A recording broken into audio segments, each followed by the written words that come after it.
When Marissa rented the old Victorian house on Hollow Street, it was meant to be a fresh start. Her marriage had crumbled, her job was gone, and she needed quiet.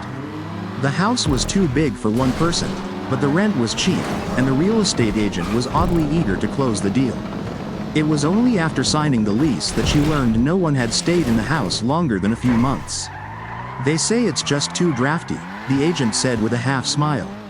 "Old houses, you know?" The first 2 weeks passed quietly. Marissa set up her writing nook by the front window, brewed tea each morning, and for the first time in years, she slept soundly. But on the 15th night, she woke up to footsteps. They were slow, heavy, deliberate. Above her, the house had only 2 stories, at least, as far as she'd seen. Marissa sat up, heart thudding. She waited, holding her breath. The steps moved from one end of the ceiling to the other, then stopped. Silence pressed in around her like a held breath. She waited for dawn. The next morning, she climbed into the attic through the pull-down ladder in the upstairs hallway. It was dusty and empty, filled only with cobwebs and insulation. No sign of anyone. She convinced herself it had just been the creaking of old wood. Until it happened again the next night. This time, she grabbed a flashlight and stormed up into the attic the moment she heard the first step. But the attic looked the same. Nothing but dust and darkness. Except, there was a door at the far end.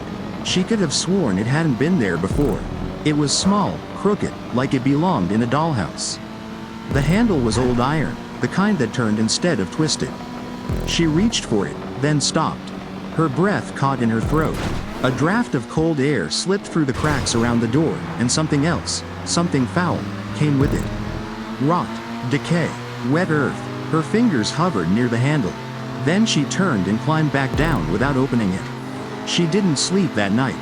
The footsteps resumed around 3 a.m. and continued until almost 5. She sat up in bed, covers pulled tight, listening. And beneath the footsteps, she thought she heard breathing. The next day, she called the real estate agent. "Did you know there's another door in the attic?" she asked. A pause. Then, "The attic? No, I've never been up there myself." "Are you sure it's not just a wall panel?" "No," Marissa said, "it's a door." "Well, just don't open it," the agent replied too quickly. "Those old houses have weird layouts. You're probably just smelling mildew or dead mice." Her doorknob turned. It didn't open, it just rattled, gently. A testing motion.